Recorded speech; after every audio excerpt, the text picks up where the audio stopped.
निवडणुकीदरम्यान खासदार बजरंग सोनावणे यांनी जीवे मारण्याची धमकी दिली होती असा गंभीर आरोप वाल्मिक कराडची पत्नी मंजिली कराड हिनं केलाय।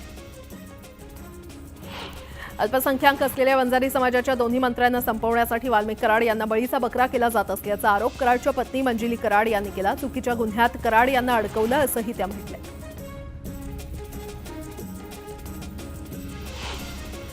मी राजकीय किंवा जातीय कधी बोललो हा जातीपातीचा पलीकडचा विषय आहे आणि संतोष देशमुखांना न्याय मिळावा इतकाच उद्देश असून बीडच्या राजकारणात जातीय आधार कोण घेतं हे सर्वांना माहीत आहे असा टोला बजरंग सोनावणे यांनी कराडच्या कुटुंबियांना लगावलाय।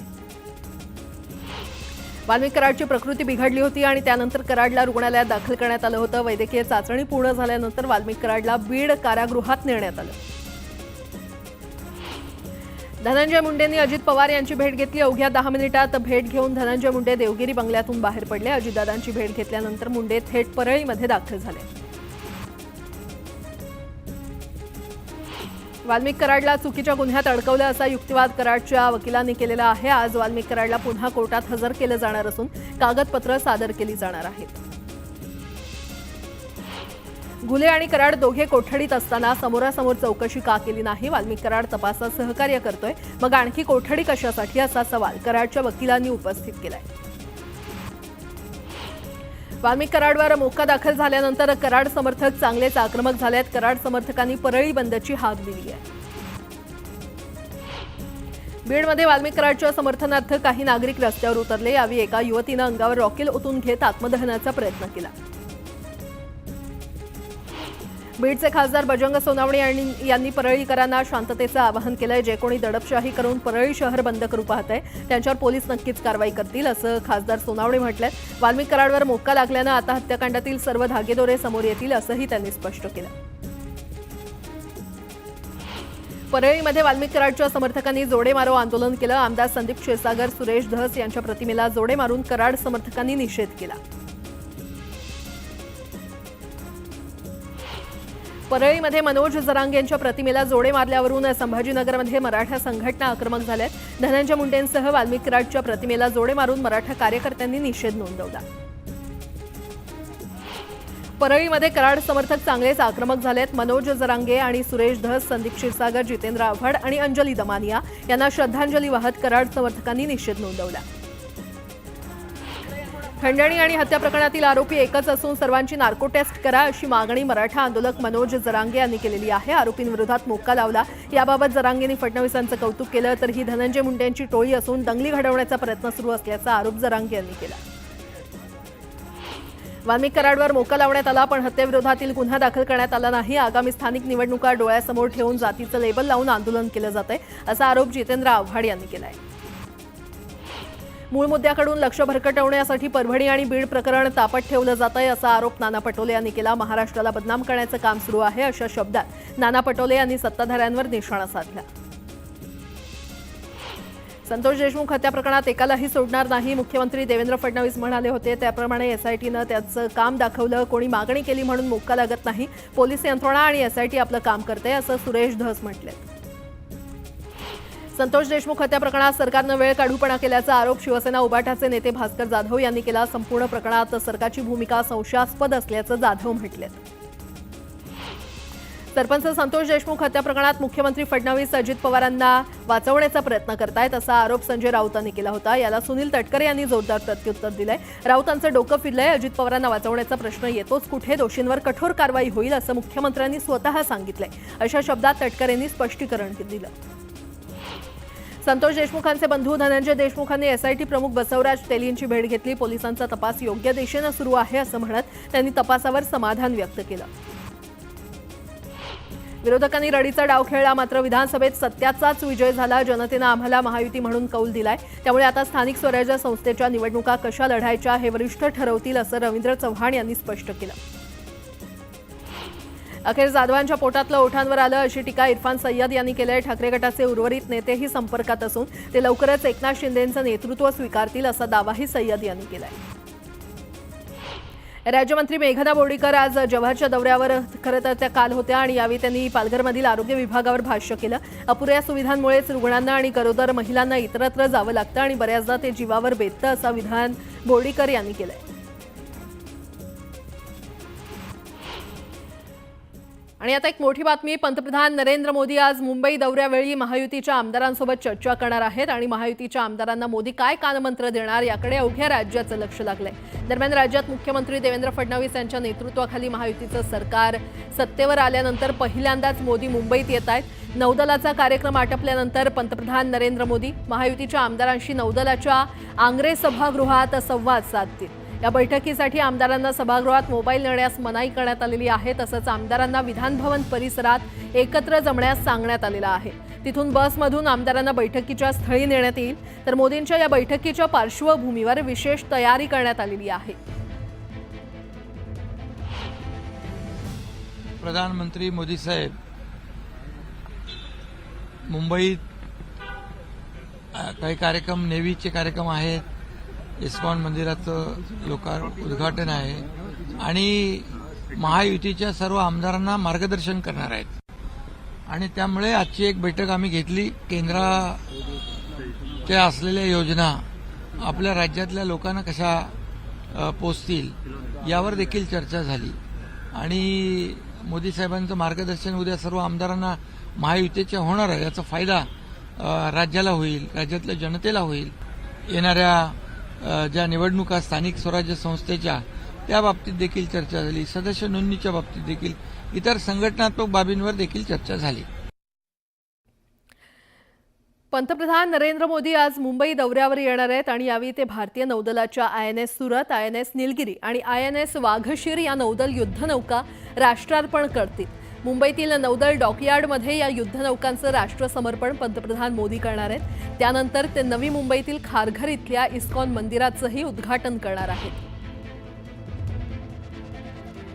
तर पंतप्रधान नरेंद्र मोदी यांचा आजचा हा महत्त्वाचा मुंबईचा दौरा, INS सुरत, INS निलगिरी आणि INS वाघशीर या पाणबुडीचं लोकार्पण पंतप्रधान नरेंद्र मोदी करणार आहेत आणि त्यामुळे नौदलाच्या सामर्थ्यात भर पडणार आहे. आणि त्यानंतर पंतप्रधान नरेंद्र मोदी नवी मुंबईतील खारघर इथल्या इस्कॉन मंदिराचंही उद्घाटन करणार आहेत.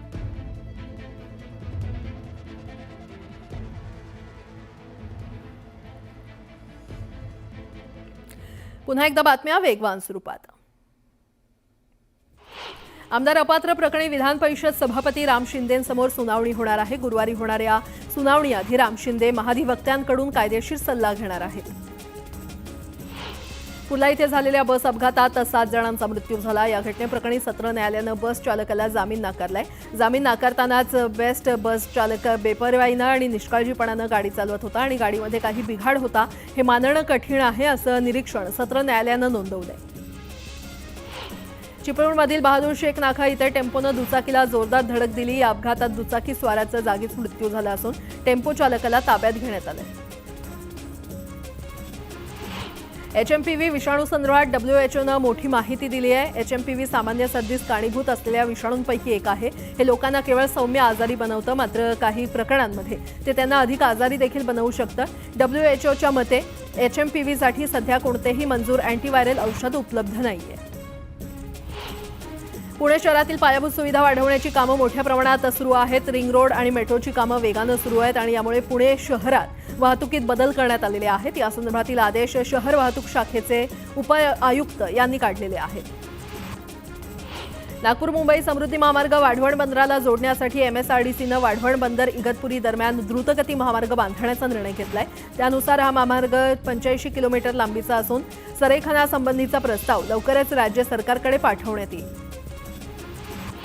मुंबई विद्यापीठाच्या दूरस्थ आणि ऑनलाईन शिक्षण केंद्राच्या परीक्षेला 14 जानेवारी 2025 पासून सुरुवात झाली. मात्र पदव्युत्तर स्तरावरील MA, MCOM आणि MSCच्या काही विद्यार्थ्यांना सोमवारी रात्री उशिरा प्रवेशपत्र प्राप्त झाले. या भोंगळ कारभारामुळे विद्यार्थ्यांमध्ये संभ्रम निर्माण झाला होता. यंदाच्या शैक्षणिक वर्षात RTE म्हणजेच शिक्षण हक्क कायद्यानुसार अर्ज भरण्यास सुरुवात झाली आहे. आर्थिकदृष्ट्या मागास असलेल्या पालकांना त्यांच्या मुलांसाठी RTEच्या माध्यमातून शाळेत प्रवेश मिळणार आहे. 27 जानेवारी 2025 या कालावधीपर्यंत अर्ज भरता येणार आहे. पालिकेनं मुंबईत गार्बेज फ्री यावर ही मोहीम हाती घेतली आहे. सकाळी 11 ते दुपारी 1 या कालावधीमध्ये ही सामूहिक स्वच्छता मोहीम राबवण्यात येणार आहे. मुंबईतील तापमानात वाढ होऊन वातावरणातील गारवा काहीसा कमी झालेला आहे. दरम्यान मुंबईत 2 दिवस ढगाळ वातावरण राहील असा अंदाज हवामान खात्यानं व्यक्त केला आहे. या कालावधीमध्ये हलक्या सरींची शक्यता वर्तवण्यात आली आहे. मकर संक्रांतीमध्ये पतंग उडवण्यासाठी बेकायदा नायलॉन मांजाविरोधात मुंबई पोलिसांनी विशेष मोहीम राबवली। त्या मोहिमेअंतर्गत 19 गुन्हे दाखल करण्यात आले।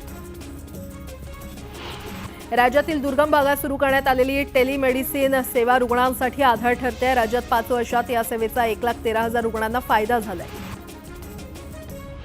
कोकण रेल्वेवरील स्थानकं आणि या मार्गाची जबाबदारी लोहमार्ग पोलिसांवर सोपवण्यात आलेली आहे। प्रजासत्ताक दिनी कोकण रेल्वेच्या रत्नागिरी रेल्वे स्थानकावर रत्नागिरी लोहमार्ग पोलीस ठाणे कार्यान्वित होईल। त्यामुळे कोकण रेल्वेवरील प्रवाशांच्या सुरक्षेमध्ये भर पडणार आहे। राज्यातील बाजार समितीमध्ये तुरीची 11,739 क्विंटल आवक झाली। तुरीला 6,917 रुपये प्रति क्विंटल इतका दर मिळाला। जालना येथील बाजारात पांढऱ्या जातीच्या तुरीची सर्वाधिक आवक झाली।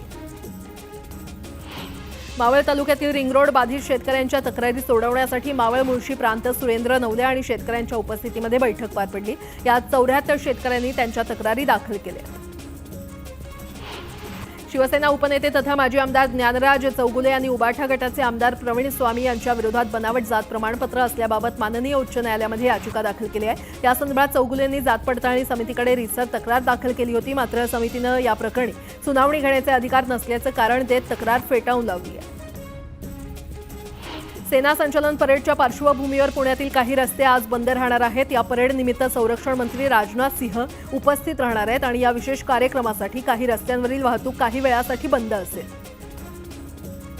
शिवसेनेनं आगामी स्थानिक स्वराज्य संस्थांच्या निवडणुकीसाठी तयारी सुरू केली आहे। त्यानुसार जिल्हा प्रमुखपदी 2 महिन्यांपूर्वीच ठाकरे गटातून पक्षात आलेले विष्णू भंगाळे यांची नियुक्ती करण्यात आली आहे। पश्चिम महाराष्ट्रात उत्तर महाराष्ट्रासह मराठवाड्यात आज हलक्या पावसाची शक्यता वर्तवण्यात आलेली आहे। राज्यातील अनेक जिल्ह्यातून थंडी गायब झाली आहे आणि ढगाळ हवामानामुळे किमान तापमानात वाढ होण्याची शक्यता आहे। पुणे म्हाडानं ऑक्टोबरमध्ये प्रसिद्ध केलेल्या जाहिरातीनुसार 3,662 घरांसाठी राज्यभरातून तब्बल 93,662 जणांनी अर्ज केलेत। त्यातील 71,642 जणांनी अर्जासोबत शुल्क भरलेत। आता अर्जदारांची प्रारूप यादी प्रसिद्ध झाली असून 28 जानेवारीला लॉटरी काढली जाणार आहे। पुण्यात नायलॉन मांजामुळे 2 ज्येष्ठ नागरिकांसह एक मुलगा जखमी झाला। एका ज्येष्ठ नागरिकाला उपचारानंतर घरी सोडण्यात आलं तर अन्य एका ज्येष्ठ नागरिकासह मुलाला ससून रुग्णालयामध्ये दाखल करण्यात आले। पालिकेच्या रुग्णालयांना पुन्हा एकदा सुरळीतपणे औषधांचा पुरवठा सुरू झाला आहे। रुग्णालयांना औषधांचा पुरवठा करणाऱ्या 150 कंत्राटदारांनी सोमवारपासून देयक देण्याचे लेखी आश्वासन देईपर्यंत औषधांचा पुरवठा बंद केला होता। तरुणांमध्ये पतंगबाजीची क्रेज आजही कायम आहे। मात्र या पतंगबाजीत मांजामध्ये अडकून अनेक पक्षी जखमी होतात। यंदा पतंगबाजीचं प्रमाण कमी झालं असलं तरी मांजामुळे 40हून अधिक पक्षी जखमी झालेत। भायखळ्यातील वीरमाता जिजाबाई भोसले उद्यान आणि प्राणी संग्रहालयातील पार्किंगच्या शुल्कात 8 वर्षांनंतर 4 पट वाढ करण्यात आलेली आहे। या ठिकाणी 4 चाकी वाहनांच्या 3 तास पार्किंगसाठी 20 रुपयांवरून 80 रुपयांवर शुल्क आकारले जाणार आहे तर दुचाकीसाठी 30 रुपये पार्किंग चार्ज मोजावे लागणार आहेत।